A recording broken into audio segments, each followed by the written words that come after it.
피부톤이 밝은데도 보이는 색소는 레이저 세기를 조금 올려서 사용해야 효과가 있거든요. 이런 것들에 대한 판단이 안 되는 병원 가서 시술을 받는 건 안 받는 거랑 똑같다고 생각합니다. 그런 식으로 너무 약하게 토닝을 하면 진짜 10번, 20번 해도 전혀 효과가 없을 수도 있겠네요. 그리고 여기서 이런 질문 하시는 분들도 꼭 있어요. 원장님, 더 빨리 밝아질 수 있는 방법은 없나요? 이렇게 물어보시는 분들이 있어요. 어떻게 하면 되죠? 제가 똑같은 토닝을 해주더라도 각자의 피부의 영역이라고 설명을 드리거든요. 저는 여기서 선택하는 것들은 를 선택해서 저희들이 대부분 프로그램 그렇게 진행을 하죠. 잠깐만요, 원장님. 이건 너무 우리 노하우인데요. 아, 그런가요? 이거는 제가 볼 때는 촬영하면 안 되는 영상인 그럴 것 수도 같아요. 있겠네요. 네. 이거 조금 생략을 하시죠, 이거는. 근데 이거 너무 노하우인데? 얘기하면 안 돼, 이런 거. 네, 안녕하세요. 안녕하세요. 네, 슬기로운 피부연구소 최지원 원장입니다. 안녕하세요, 최성현 원장입니다. 자, 오늘의 주제는 뭐죠, 송 원장님? 오늘 주제는 레이저 토닝인데요. 미백에 관심 있는 분들이 토닝 얘기를 엄청 많이 하실 거예요. 기미 잡티도 그렇고 하얗게 되는 미백 관련된 것도 그렇고 다른 여러 가지 방법들이 있지만 제일 효과 좋은 것은 토닝이긴 하죠. 토닝이 제일 효과가 좋은 건 맞는데 부작용이 다른 방법들에 비해서 있는 것도 사실이에요. 그래서 크림을 바르거나 약을 먹고 하는 것은 이렇다 할 부작용이 없는데 토닝 같은 경우는 잘못 받게 되면 색소가 더 진해지는 그런 부작용이 생기기도 합니다. 그래서 그런 부작용이 생기지 않게 하려면 잘 맞아야 되는 거죠. 근데 잘 맞는다는 게 이제 환자분들 입장에서는 참 어려울 수 있어요. 같은 돈 내고도 누구는 2배, 3배 효과를 내는 분들도 있는데 나는 효과가 하나도 없다, 오히려 더 안 좋아진다, 이렇게 말씀하시거든요. 그런 분들은 대체 어떻게 했길래 나보다 더 좋은 효과를 가져갈 수 있는지 오늘 영상 통해서 자세하게 알려드리도록 하겠습니다. 토닝은 많이 들어보셔서 토닝이 뭔지는 대부분 다 알고 계세요. 우리 피부에는 진짜 다양한 물질들이 들어가 있어요. 물도 있고 피부세포도 있고 혈색소라고 하는 빨간 물질들, 이런 것들도 있는데 우리 피부가 지저분해지는 이유는 바로 멜라닌 색소 때문인 거죠. 아시다시피 이 멜라닌이라는 거는 우리 피부를 보호하기 위해 존재하는 세포죠. 그리고 그 세포가 만들어내는 색소인데 우리 눈에는 이게 검게 보이는 거죠. 그럼 이 멜라닌을 없애주면 어떻게 될까요? 당연히 피부가 밝아지겠죠.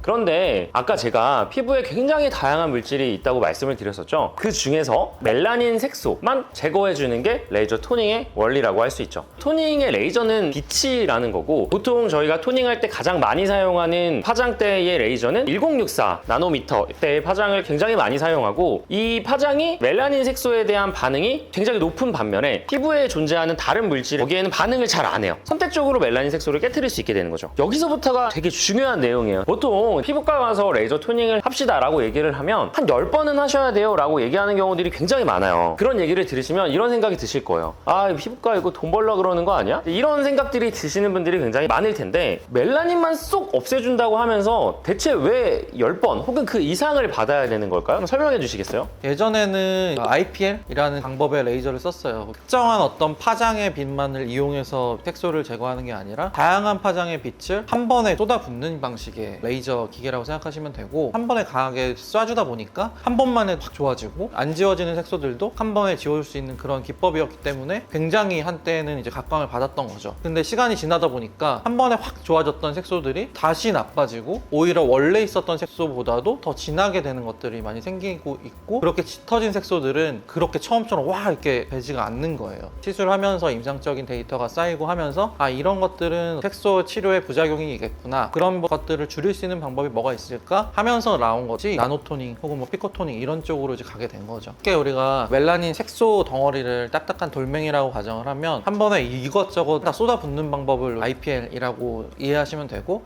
돌이 막 다 터지면서 그 주변에 있는 땅도 다 패이는 거죠. 토닝은 주변 조직은 손상을 시키지 않으면서 돌멩이만 살살 부술 수 있는 그런 기법이기 때문에 한 번에 안 된다는 그런 단점은 있을 수 있어요. 10번 혹은 20번 이렇게 진행이 돼야 효과가 나타나는 거죠.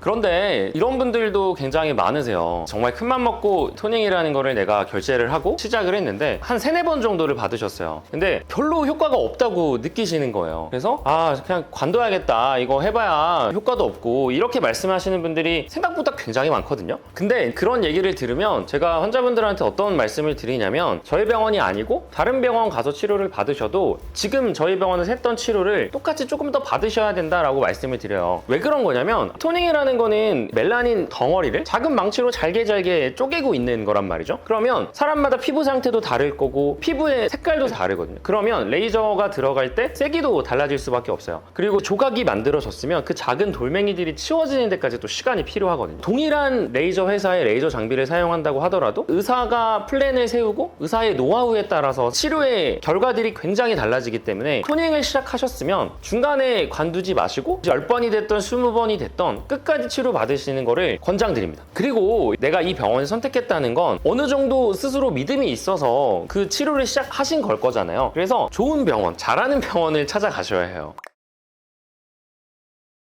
자, 그러면은 우리가 10번 정도는 최소한 해보자 라고 얘기를 했는데, 그러면 며칠에 한 번 정도 받아야 하는지, 혹은 10번이다 그러면은 뭐 월화수목금토일 매일매일 받아도 되는 건지, 우리 시술 주기에 대해서 한번 설명해 드릴게요. 물론 레이저와 시술 방법, 피부 컨디션에 따라서 조금씩 차이는 있을 수 있지만, 저 같은 경우는 처음 레이저를 시작하시는 분들은 전형적으로는 한 2주에 한 번 정도라고 생각하시는 게 좋을 것 같아요. 왜냐하면 레이저라는 거는 약한 빛을 사용하든 강한 빛을 사용하든 결국에는 피부에 없던 자극을 주는 거잖아요. 그러다 보니까 피부가 레이저의 빛을 맞아서 거기서 색소 반응을 하고 색소가 청소가 되고 그러면서도 회복되는 과정에 시간들이 필요한 거예요. 여기까지는 당연하겠죠. 보통 홈케어로 많이들 하시는 필링 이런 것들도 매일 하지는 말라, 회복될 수 있는 시간까지는 기다려 달라, 이렇게 말하는 것과 비슷한 이유라고 생각하시면 될 것 같고요. 레이저도 마찬가지인데요. 그래서 너무 잦은 주기로 계속 받게 되면 피부에 회복할 시간을 벌어줄 수 없기 때문에 오히려 피부염이 더 생긴다던가 홍조 반응을 한다거나 여러 가지 피부에 좋지 않은 반응들이 있을 수 있어요. 그런 게 궁금하신 분들도 있어요. 처음에 와서 한번 딱 시술을 받고 한 달 뒤에 와서 또 시술을 받고 혹은 한두 달 뒤에 내가 시간 여유 있을 때마다 관리 차원에서 토닝을 받는 게 어떠냐 이렇게 물어보시는 분들이 있는데, 처음 색소 치료를 하신 분들의 경우에는 그렇게 긴 간격으로 시술하시는 거를 저는 추천드리지는 않아요. 토닝을 한다는 게 작은 망치로 돌멩이를 깨트린다고 설명을 드렸었는데, 한 번에 너무 많은 것들을 깨트릴 수가 없으니까 시술을 주기를 조금 나눠서 멜라닌 색소를 깨트리는 이유 때문에 좋지 않다라는 이유도 있고, 두 번째로는 한 달이라는 기간 동안 멜라닌 색소가 깨진 것보다 더 많이 생길 수도 있어요. 이제 그런 이유들이 있기 때문에 처음 치료를 받으시는 분들이 너무 긴 간격으로 레이저 토닝 받으시는 건 추천드리지는 않아요. 근데 이런 경우는 있어요. 너무 자극이 심한 레이저 시술을 했다거나 뭐 레이저의 강도가 좀 강하게 들어갔다거나 이런 경우에는 시술 텀이 조금 길어지는 경우들도 있고, 그 다음에 색소 프로그램 같은 거를 한 사이클을 도셔서 상당 부분 얼굴에 멜라닌 색소가 없어진 상태다 라고 하신다면 텀을 길게 뭐 4주 그 이상의 간격으로 오라고 제가 말씀드리는 분들도 있거든요. 그러니까 이거는 의사와의 상담을 통해서 내 피부 상태, 내 색소가 지금 어떻게 변하고 있는지를 봐가면서 시술 주기를 결정하시는 게 가장 정확하지 않을까, 그렇게 생각을 합니다, 저는.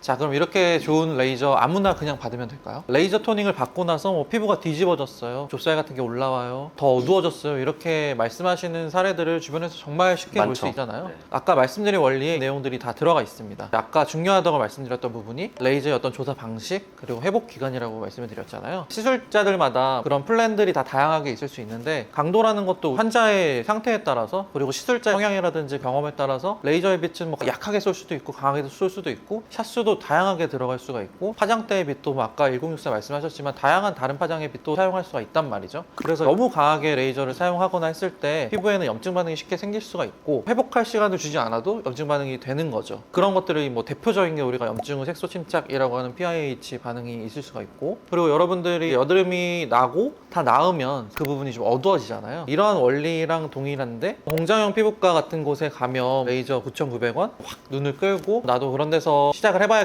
이렇게 생각하시는 분들이 있잖아요. 처음 이제 경험해보는 차원에서 싼 가격으로 접근해보는 것들은 저는 좋다고 생각은 하지만, 시술이 됐을 때의 문제들이 뭐냐면 그 환자의 피부 컨디션이 어떤지, 이 사람의 이전의 플랜이나 그 다음 플랜이 어떻게 돼야 될지 이런 것들에 대한 결정도 어렵고, 그리고 색소 레이저를 한 이후에 사후 관리 같은 것들이 잘 되지 않기 때문에 부작용들에 대한 위험도가 좀 더 높아진다 이렇게 볼 수 있을 것 같아요. 제가 비유를 한번 들어드릴게요. 레이저 토닝을 하는데 백인이 왔고 흑인이 왔어요. 있어요. 근데 그 두 사람한테 동일한 레이저를 조사를 하게 되면 흑인한테는 정말 말도 안 되게 큰 자극이 될 수 있거든요. 이게 무슨 얘기냐면 사람이 가지고 있는 색소의 깊이, 색소의 위치, 그 다음에 이 사람의 이제 배경 피부 톤이죠. 그런 것들이 완전히 다 달라요. 그래서 그걸 보고 어떤 파장대의 레이저를 사용해야 할지, 같은 파장대의 레이저라도 어떤 이제 세기를 정해서 시술을 해야 할지를 보고 판단을 해야 되는 거거든요. 근데 공장형 피부과를 갔다. 보통은 부작용이 생기지는 않고 굉장히 낮은 일정한 에너지로만 이걸 쏘게 되거든요. 피부톤이 밝은데도 보이는 색소는 굉장히 흐린 색소예요, 사실. 그런 분들한테는 오히려 레이저 세기를 조금 올려서 사용해야 효과가 있거든요. 이런 것들에 대한 판단이 안 되는 병원 가서 시술을 받는 건 안 받는 거랑 똑같다고 생각합니다. 그런 식으로 너무 약하게 토닝을 하면 진짜 10번, 20번 해도 전혀 효과가 없을 수도 있겠네요. 그리고 여기서 이런 질문 하시는 분들도 꼭 있어요. 원장님, 10회 너무 오래 걸리는데 더 빨리 밝아질 수 있는 방법은 없나요? 이렇게 물어보시는 분들이 있어요. 그런 경우는 어떻게 하면 되죠? 제가 이제 아까 토닝에 대해서 색소를 부수는 거라고 얘기를 했지 없애는 과정이라고 표현을 하지 않아요. 설명을 할 때 레이저 토닝은 색소를 잘게 부수는 과정이다. 부서진 색소들을 갖다가 버리거나 청소해주는 것들은 각자의 피부의 영역이라고 설명을 드리거든요. 그러니까 저희들이 할 수 있는 영역과 환자분의 피부에서 할 수 있는 영역이 완전히 달라지는 거죠. 그래서 우리 몸에는 대식세포라고 하는 부서진 색소 덩어리들을 갖다가 버리는 애들이 있는데 그러면은 결국에는 이 청소 기능이 높은 피부일수록 제가 똑같은 토닝을 해주더라도 누구는 청소가 잘 되는 사람들은 더 밝아질 거고 누구는 청소가 잘 안 되니까 좀 더 더딘 치료를 보이게 되겠죠. 그러면 여기서 이제 핵심은 어떻게 이 대식세포가 청소 기능을 좀 활발하게 할 수 있냐 이런 부분이기 때문에 저는 여기서 선택하는 것들은 세포의 청소 기능을 활성화 시켜줄 수 있는 스킨 부스터를 선택해서 레이저 하기 전에 피부 기능을 먼저 회복시키는 거를 첫 번째 단계라고 생각을 하고 저희들이 대부분 프로그램이 그렇게 진행을 하죠.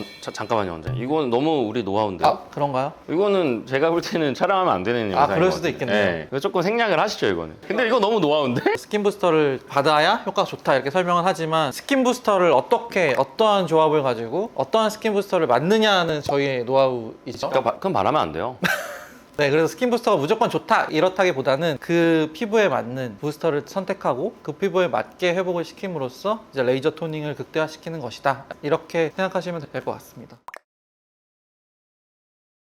그러면 또 레이저 토닝을 받으면서 주의해야 할 점이 한 가지 있어요. 어떤 거냐면 바로 자외선 차단제 잘 바르시는 겁니다. 제가 시술할 때마다 우리 환자분들한테 항상 강조를 해요. 선크림 잘 바르시죠? 예전에는 제가 이렇게 질문을 드렸었는데 요새는 조금 질문을 바꿨습니다. 선크림을 잘 바르시죠? 하고 얼마 간격으로 덧바르시나요? 라고 다시 한번 여쭤봅니다. 그러니까 그 얘기는 즉슨 선크림을 내가 아침에 화장할 때 한번 발랐다 하고 끝나는 게 아니라 요새 여름철 같이 더운 날은 땀도 나고 다 씻겨져 나가는 경우가 굉장히 많아요. 그래서 내가 레이저 토닝을 받고 있다라고 하면 계속 두껍게 덧발라주시는 게 굉장히 중요합니다. 그래서 그거는 꼭 지켜주셔야 되고 왜 그러냐면 이 멜라닌 색소라는 거는 우리가 막 잘게 부수고 있는데 자외선 노출을 받는 순간 멜라닌 색소는 다시 생겨나가거든요. 그래서 자외선 차단제가 굉장히 중요한 겁니다. 그리고 주름이 생기기 시작해요. 그러면 이 주름을 보면서 다들 내가 이제 늙어가는구나 이렇게 생각을 하시는데 이 색소라는 것도 노화의 일종이에요. 잡티, 흑자, 검버섯 이런 것들 전부 다 늙어가는 과정이거든요. 그래서 우리가 주름을 관리하기 위해서 보톡스를 맞는 것처럼 레이저 토닝도 천천히 늙기 위해서 꾸준히 관리를 하는 것도 노화를 방지하는 것의 하나의 방법일 수 있는 거죠. 그리고 아세요? 요새 안티에이징이라는 말을 잘 안 써요. 뭐라고 하죠? 슬로우 에이징이라는 말을 많이 써요. 그러니까 안 늙을 수는 없어요. 조금 늙더라도 예쁘게 늙고 천천히 늙고 싶다라는 생각들을 하시고 피부의 트렌드이기도 하거든요. 그래서 이게 천천히 늙는 방법 중에 하나가 어떻게 보면 레이저 토닝이다. 그러면 마지막으로 제가 성현자한테 질문 하나 드릴게요. 미백 연고 얘기하시는 분들이 굉장히 많아요. 미백 관련 연고가 있는데 이 연고 쓰면 도움이 되나요? 이런 질문들 하시는 분들이 굉장히 많은데 어떻게 생각하세요, 성현자님? 멜라닌 세포가 색소를 만들어내는 과정 혹은 색소를 전달하는 과정을 억제해줄 수 있는 약물이라고 한다면 미백 연고가 됐든 약이 됐든 다 효과는 있을 수 있어요. 그래서 뭐 도미나도 있고 멜라논 크림 그리고 도란사민이라고 하는 그런 먹는 약 이런 것들이 대표적인 미백에 효과가 있다고 알려진 약들인데 여기에는 맹점이 하나 있습니다. 약들은 미백 효과는 당연히 있지만 그런 게 있어요. 탈모가 있는 분들 탈모약 먹을 때는 효과가 있다가 탈모약을 끊으면 어떻게 되죠? 다시 탈모가 시작되는 그런 현상이 있잖아요. 그런 것처럼 지금 말씀드렸던 미백에 대한 효과가 있는 약들도 약을 중단하게 되면은 다시 색소가 악화되는 현상을 띠게 되는 거죠. 그런 그러면은 어떻게 해야 될까요? 영상을 끝까지 잘 보신 분들은 아실 거예요. 자외선 차단제를 꾸준하게 잘 발라주시고 주기적인 레이저 토닝을 하고 관리를 받으셔야 됩니다. 저 같은 경우는 일시적인 약들 당연히 당장 필요할 때는 먹을 수도 있고 원하시는 분들은 처방도 많이 해드리긴 하는데 레이저를 정말 세밀하게 컨트롤하고 토닝의 경과를 보는 시술자 입장에서는 미백 연고나 미백 약에 대한 효과들을 좀 배제시키고 토닝에 대한 결과를 보는 게 좀 중요하거든요. 당장 급하지 않은 상태에서는 그런 약이나 연고는 나중에 드시라고 하는 편이고 토닝의 효과 자체를 보는 게 더 중요하기 때문에 거기에 집중할 수 있도록 약이나 이런 것들을 좀 미루는 편이에요. 약만 먹어서 혹은 연고만 발라서 나는 좋아졌어요 라고 하시는 분들은 약을 끊으면 바로 효과가 떨어지기 때문에 그거는 장기적으로 봤을 때는 아무런 효과가 없다는 거를 아셔야 됩니다. 영상이 좀 도움이 되셨나요? 혹시 궁금한 거나 이런 거 있으면 댓글 달아주시면 저희가 가끔 답니다, 가끔. 네. 아니 뭐 농담이고 댓글 엄청 열심히 달아드립니다. 시간 날 때마다 제가 댓글창 확인하고 있어요. 자, 지금까지 슬기로운 피부연구소였습니다. 이렇게 끝내면 되나요? 이런 게 개그 우소야. 어디가 개그야? 항상 안 보니까 모르지. 요새 우리 개그 우소가 너무 빠졌어. 언제 있었어? 항상 있었지. 없었어 요새. 요새 너무 몸이 건조해. 개그 코드가 있는지 몰랐네. 있었어 항상. 그러니까 이렇게 피식거리게 하는 그런 코드가 있어. 그래? 요새 없어졌어. 두 분도 안 웃으시잖아.